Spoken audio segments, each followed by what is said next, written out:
Assalamualaikum sahabat, berjumpa kembali di channel Kisah Narasi Hidup. Di tengah hiruk-pikuk dunia yang sering membuat kita lupa pada arah, selalu ada kisah yang mampu membuka mata dan melembutkan hati. Setiap perjalanan hidup menyimpan ujian, kehilangan, dan kejutan yang tak pernah kita duga. Namun justru disitulah Allah menitipkan hikmah. Hari ini, kita akan menyelami sebuah cerita yang bukan hanya menggetarkan, tetapi juga mengingatkan kita bahwa cahaya hidayah dapat datang melalui cara yang paling tidak terduga. In the name of Allah, the most gracious. Selamat datang di channel Kisah Narasi Hidup, tempat kisah, hikmah, dan inspirasi dari cahaya iman. Sebelum lanjut ke cerita, jangan lupa like, komen, dan subscribe, agar kita bisa terus berbagi inspirasi dan hikmah. Di sebuah apartemen mewah di jantung kota Sao Paulo, Lucas Menezes menyalakan lampu-lampu studionya dengan percaya diri yang berlebihan. Ia duduk tegak di depan kamera, merasa bahwa setiap kata yang keluar dari mulutnya adalah kebenaran mutlak, padahal ia sama sekali tidak memahami apa yang sedang ia bicarakan. Dengan nada merendahkan, ia membuat konten provokatif yang ia anggap sebagai keberanian, tanpa menyadari bahwa kesombongan itulah yang kelak menjadi awal runtuhnya keyakinan butanya. Dalam hitungan menit, videonya dibanjiri komentar dari berbagai penjuru dunia. Banyak muslim mencoba meluruskan ucapannya dengan kata-kata lembut, tapi Lucas hanya tersenyum sinis sambil menggulir layar. Ia merasa kebal terhadap koreksi dan menganggap kritik sebagai bahan hiburan. Namun, jauh di dasar hatinya, muncul rasa gelisah kecil, rasa yang ia abaikan, tapi kelak menjadi titik balik perjalanan hidupnya. Setelah menutup siaran malam itu, Lucas berdiri di depan jendela besar apartemennya sambil memandang lampu-lampu kota Sao Paulo yang berkilau. Di balik kesombongannya, ada bisikan hati yang membuatnya terdiam sesaat. Pertanyaan kecil tentang mengapa kata-kata orang lain begitu menyentuh, meski ia menolak mengakuinya. Ia tidak tahu bahwa saat itu, langkah takdir sudah mulai bergerak, perlahan menariknya menuju perjalanan yang akan mengubah seluruh hidupnya.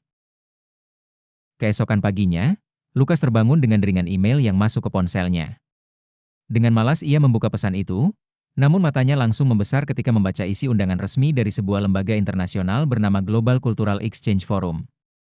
Mereka mengundangnya untuk melakukan perjalanan dokumenter dan mempelajari langsung budaya serta kehidupan umat Islam di Madinah.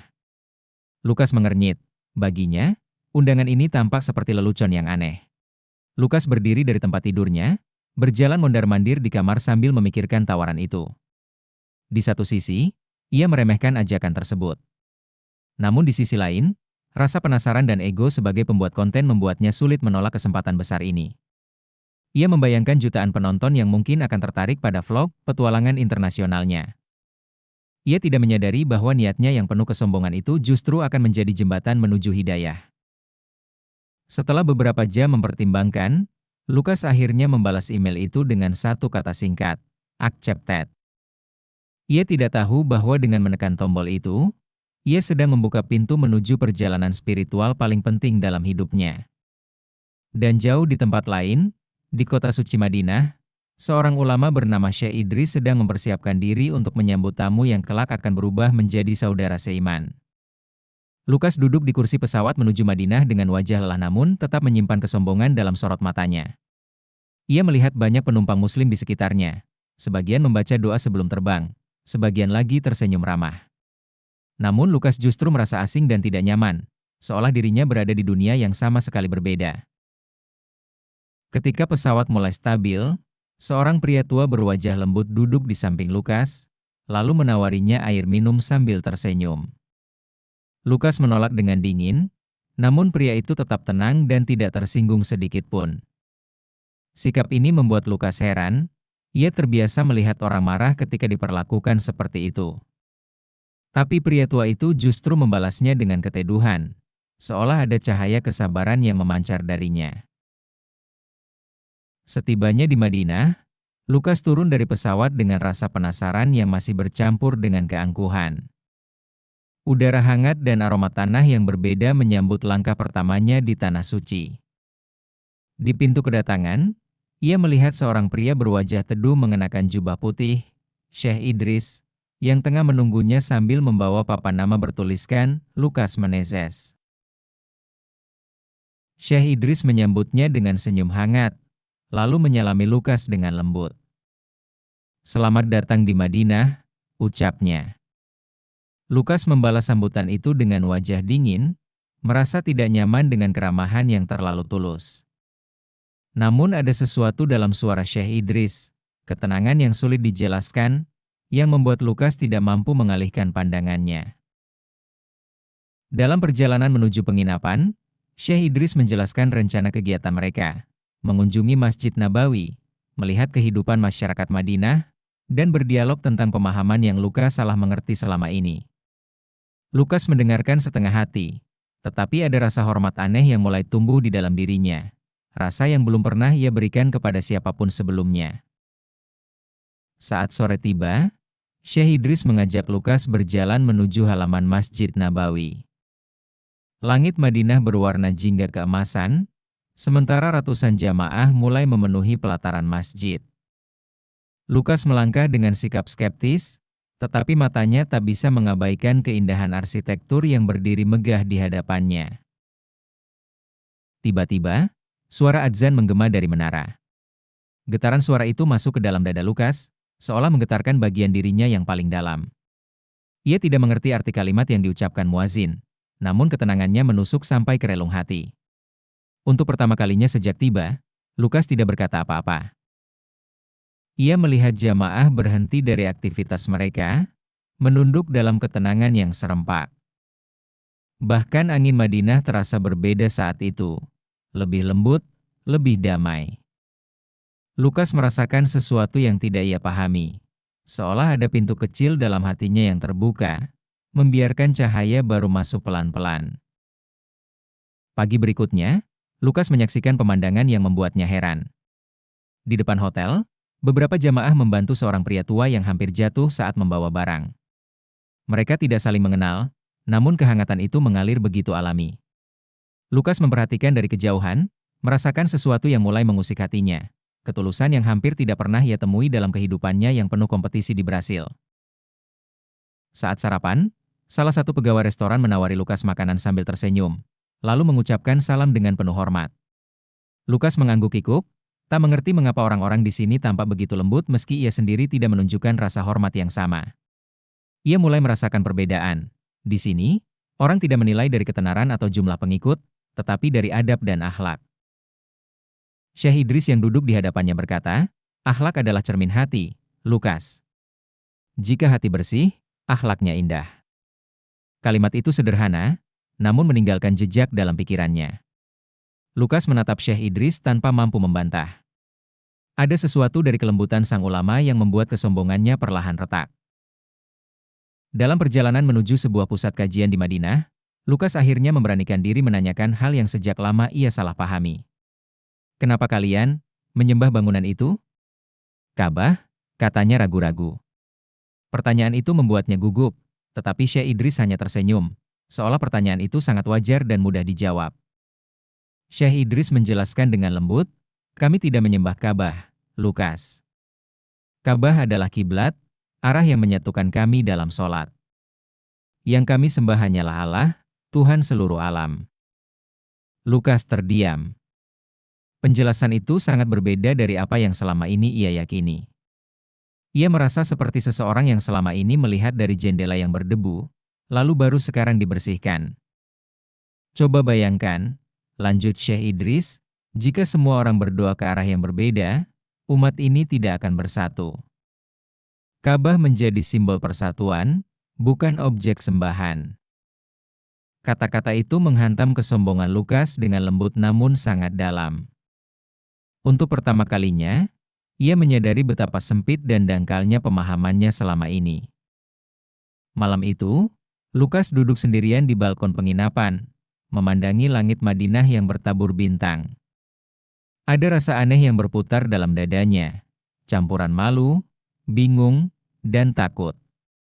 Ia teringat suara adzan yang menyentuhnya, keramahan orang-orang, dan penjelasan Syekh Idris yang begitu lembut namun menghunjam. Untuk pertama kalinya dalam hidupnya, Lukas merasa tidak yakin pada dirinya sendiri. Setiap kata yang pernah ia ucapkan di videonya kembali muncul di kepalanya, namun kini terasa bagai beban. Ia menutup wajah dengan kedua tangan, Menyesali kesombongan yang dulu ia banggakan.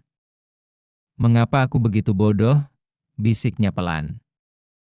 Kegelisahan itu mulai berubah menjadi rasa bersalah, sesuatu yang belum pernah ia rasakan sedalam ini. Saat ia kembali ke kamar, Lukas melihat buku kecil yang diberikan Syekh Idris, sebuah kitab pengantar tentang Islam. Ia membukanya hati-hati, membaca halaman demi halaman sambil menarik napas panjang. Ia tidak tahu mengapa ia melakukannya, namun hatinya seperti dipandu oleh sesuatu yang tak terlihat. Hidayah mulai bergerak, pelan tapi pasti. Keesokan harinya, Syekh Idris mengabarkan bahwa mereka akan berangkat menuju Makkah. Lukas terkejut, tidak menyangka perjalanannya akan sampai sejauh itu. Di dalam mobil, ia duduk dengan hati berdebar, memandang jalan gurun yang panjang seolah melihat babak baru kehidupan. Walau ia masih diliputi keraguan, ada bagian dari dirinya yang justru tidak sabar untuk tiba. Saat memasuki kota Makkah, suasana terasa berbeda, lebih sakral, lebih menenangkan. Lukas menatap bangunan-bangunan tinggi yang berdiri mengelilingi kawasan Masjidil Haram. Jantungnya berdegup lebih cepat. Ia belum melihat Ka'bah, tapi atmosfer kota suci itu seolah sudah menyentuh jiwanya dari jauh. Ketika mereka akhirnya mendekati area Masjidil Haram, Lukas merasakan getaran yang sulit dijelaskan. Keringat dingin mengalir di tangannya, meski udara panas. Ia melangkah perlahan sambil mengikuti Syekh Idris. Dalam hatinya, ia tahu bahwa beberapa langkah lagi akan mengubah seluruh cara pandangnya terhadap dunia, dan terhadap dirinya sendiri. Malam itu, Lukas berjalan sendirian menuju Taman Raudah, tempat yang dipenuhi ketenangan dan doa. Udara Madinah terasa berbeda, lebih lembut, lebih damai, seakan menyentuh bagian terdalam dari jiwanya. Ia duduk di salah satu sudut, memperhatikan jamaah yang menangis lirih dalam sujud. Kenapa mereka bisa merasakan sesuatu yang aku tidak punya? Batinnya mulai meradang. Saat ia menundukkan kepala, tiba-tiba seorang lelaki tua duduk di sampingnya. Lelaki itu tak berkata apapun, hanya tersenyum dan memberikan sebutir kurma.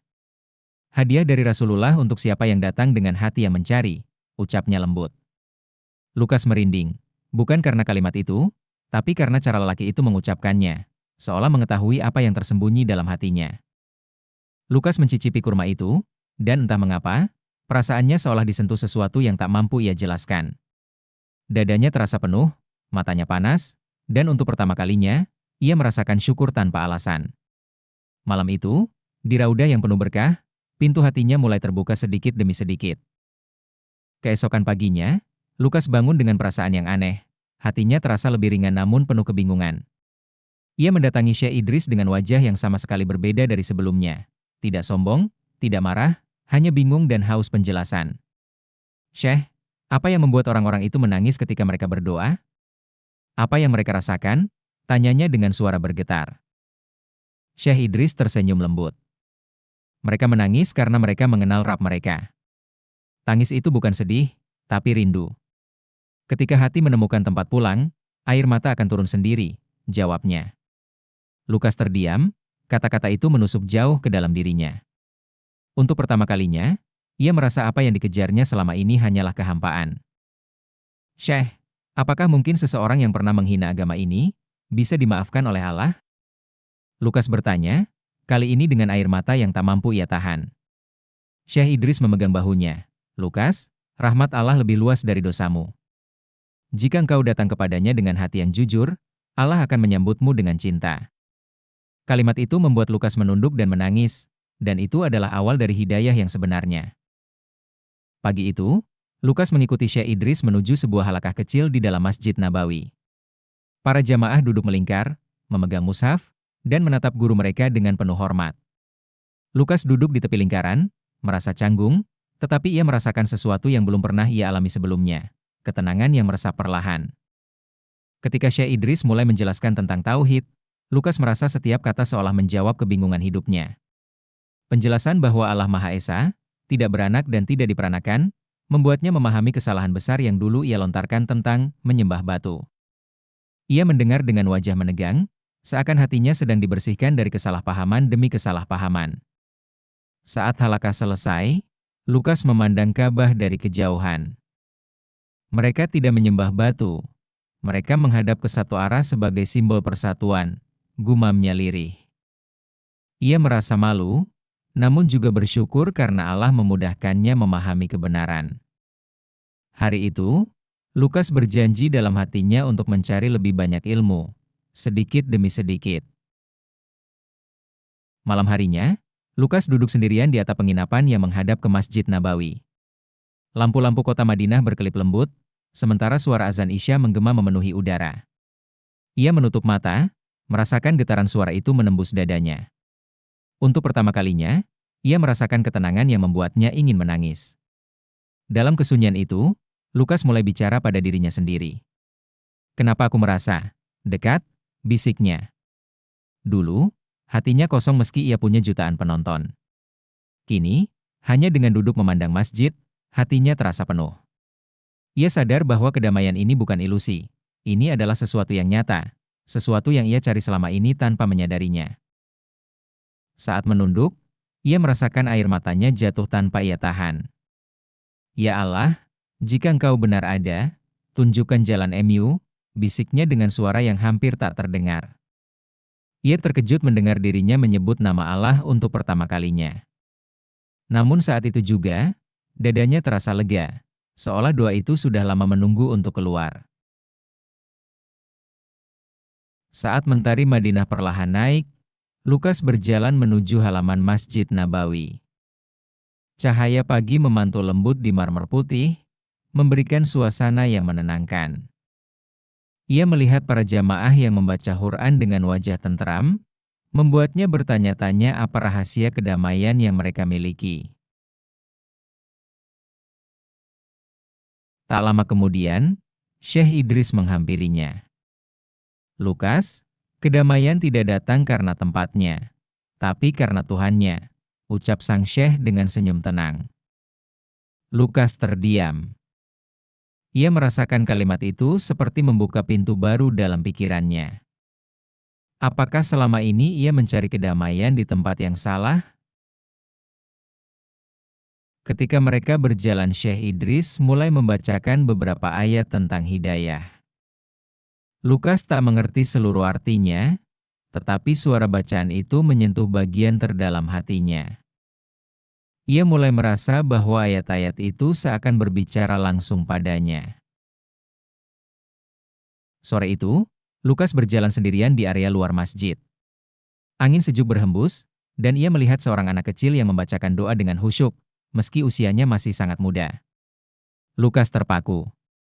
Bagaimana anak sekecil itu bisa memiliki ketenangan yang lebih besar dari orang dewasa di negaraku? Gumamnya. Tiba-tiba, seorang pemuda Arab menghampirinya dan berkata sopan, "Kamu dari Brasil, ya? Semoga Allah memberimu petunjuk yang baik." Kata-kata itu sederhana, tapi membuat Lukas hampir kehilangan kata-kata. Ia merasakan hangatnya persaudaraan yang tidak pernah ia dapatkan di tempat lain. Saat matahari mulai tenggelam, Lukas berdiri memandang langit Madinah yang berubah warna. Di dalam hatinya, ia tahu, ini bukan kebetulan. Semua yang ia lihat, semua yang ia alami, semuanya seperti dirangkai dengan sempurna. "Ya Allah, apakah ini jawaban MU?" bisiknya lirih, sebelum air mata kembali jatuh. Malam itu, Lukas kembali duduk di raudah, tempat pertama kali hatinya retak oleh cahaya. Ia menunduk, mencoba menenangkan dadanya yang bergetar. Di sekelilingnya, para jamaah tenggelam dalam doa, dan suasana penuh kedamaian membuatnya merasa seolah Allah sedang memanggilnya kembali ke tempat ini untuk menjawab sesuatu. Syekh Idris berjalan mendekat dan duduk di sampingnya tanpa berkata apapun. Setelah beberapa saat, Syekh berkata, "Anakku, kamu datang ke sini bukan karena kebetulan. Allah sudah mengetuk pintumu. Tinggal kamu yang harus membukanya." Lukas menutup wajahnya dengan kedua tangan. Ia merasakan dorongan kuat dalam dirinya, dorongan yang tidak bisa ia abaikan lagi. Dengan suara bergetar, Lukas berkata, "Syekh, aku ingin mengenal Tuhan yang membuat hatiku damai. Aku ingin mengenal Islam lebih dekat." Syekh Idris tersenyum hangat. "Jika itu yang engkau inginkan, maka besok pagi, kita akan bersyahadat bersama." Dan malam itu, Lukas pulang dengan hati yang tidak lagi ragu, hanya penuh harapan. Pagi itu, Masjid Nabawi dipenuhi cahaya yang hangat. Lukas berdiri di samping Syekh Idris, dengan tubuh bergetar namun wajah penuh keteguhan. Para jamaah melihatnya dengan senyum ramah, seolah-olah mereka sudah tahu bahwa ini adalah hari penting dalam hidupnya. "Apakah kamu siap, Lukas?" tanya Syekh Idris. Lukas mengangguk, napasnya berat menahan haru. Dengan suara yang bergetar tetapi jelas, Lukas mengikuti ucapan Syekh Idris, "Asyhadu an la ilaha illallah, wa asyhadu anna Muhammadan Rasulullah." Air matanya langsung jatuh ketika kata terakhir terucap. Seluruh jamaah di sekitarnya mengucapkan, "Allahu Akbar," dengan suara menggema lembut. Lukas menutup wajahnya, tubuhnya bergetar dalam tangisan kebahagiaan yang tidak pernah ia rasakan sepanjang hidupnya. Setelah syahadat, Lukas dipeluk oleh para jamaah satu persatu. "Selamat datang, saudaraku," ucap salah satu dari mereka. Untuk pertama kalinya dalam hidupnya, Lukas merasa ia memiliki keluarga tanpa syarat. Di hatinya, ia tahu bahwa hari itu bukan akhir sebuah perjalanan, melainkan awal dari hidup baru sebagai Lukman, nama Muslim yang diberikan Syekh Idris. Dan di bawah langit Madinah yang cerah, Lukman melangkah pulang dengan hati yang benar-benar hidup.